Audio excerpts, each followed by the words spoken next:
Assalamualaikum warahmatullahi wabarakatuh. Perkenalkan, aku Dina Yurike, mahasiswa Teknologi Pangan Universitas Diponegoro Angkatan 2019. Kali ini aku bakal jelasin gimana sih caranya bikin keju mozzarella dari susu sapi segar. Keju merupakan makanan populer yang biasa dijadikan sebagai tambahan pada suatu makanan atau biasa kita sebut sebagai topping. Jenis keju yang populer untuk dijadikan topping pada saat ini adalah keju mozzarella. Keju mozzarella merupakan salah satu keju lunak yang terbuat dari susu sapi segar, di mana pada prosesnya keju ini tidak mengalami proses pemasakan atau bisa disebut sebagai keju segar. Pada proses pembuatannya, keju mozzarella dilakukan dengan menambahkan larutan asam dan enzim rennet yang telah dilarutkan. Jenis asam yang umumnya digunakan untuk membuat keju mozzarella adalah asam sitrat, asam asetat, dan asam laktat. Oke, tanpa berlama-lama lagi, kita langsung aja lanjut ke proses pembuatan keju mozzarella. Alat dan bahan yang dibutuhkan untuk membuat keju mozzarella adalah susu sapi segar, asam sitrat, enzim rennet, garam, wadah atau baskom, panci, piring, teflon, alat pengaduk, pisau, gunting, saringan, dan yang terakhir adalah timbangan digital.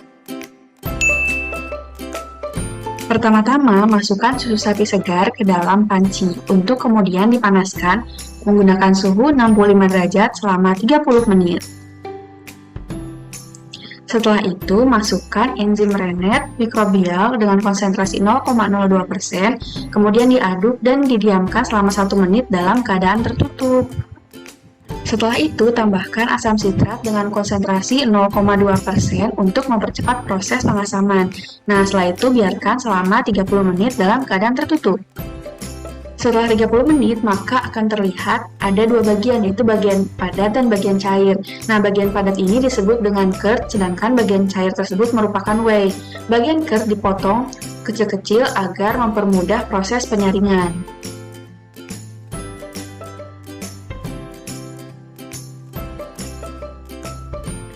Selanjutnya dilakukan proses penyaringan untuk memisahkan bagian whey dan bagian curd, serta membuang 90% dari total whey.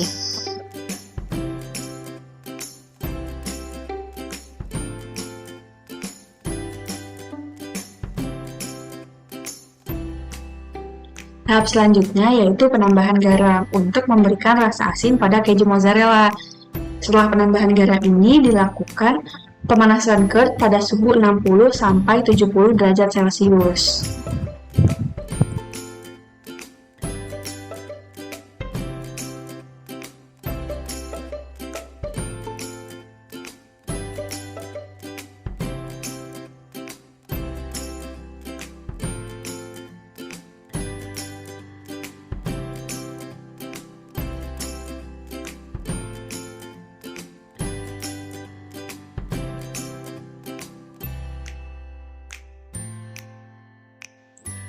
Tahap selanjutnya yaitu stretching, yang dilakukan dengan menggunakan air panas. Tahap ini bertujuan untuk membuat keju mozzarella yang dihasilkan lebih mulur dan lebih berserabut pada saat dikonsumsi. Tahap terakhir adalah pencetakan. Pencetakan bisa dilakukan dengan menggunakan wadah seperti pada video berikut. Keju mozzarella yang telah dicetak kemudian dapat dikemas dan diberi label, dan apabila ingin dijual secara komersil dapat menggunakan kemasan sebagai berikut. Keju mozzarella dibuat dengan menambahkan enzim rennet pada susu yang telah dipasteurisasi agar susu tersebut dapat mengalami perubahan tekstur dari yang semula cair menjadi padat.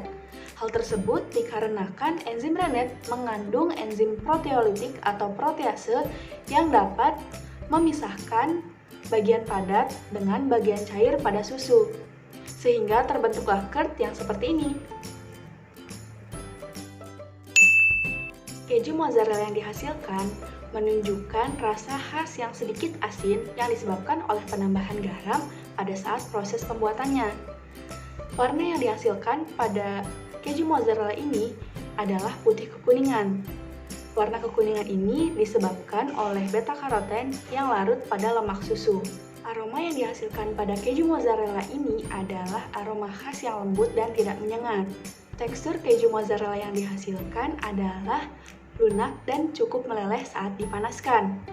Nah, tekstur ini dipengaruhi oleh beberapa faktor, salah satunya adalah kadar air, di mana semakin tinggi kadar air pada keju mozzarella, maka akan semakin lunak keju tersebut, dan sebaliknya. Faktor yang dapat mempengaruhi kualitas sensoris dari keju mozzarella yang dihasilkan adalah proses stretching.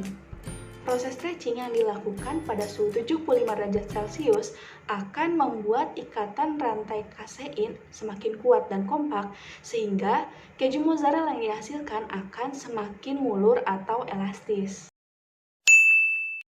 Saran untuk teman-teman yang ingin membuat keju mozzarella di rumah, yang pertama itu pastikan susunya itu merupakan susu segar. Kemudian yang kedua itu pastikan penyimpanan enzim Rennet. Lebih baik penyimpanannya ini dilakukan di kulkas, karena apabila enzim Rennet ditaruh terlalu lama di suhu ruang, maka akan menyebabkan enzim tersebut cepat inaktif dan sulit untuk memadatkan si susu yang semula cair.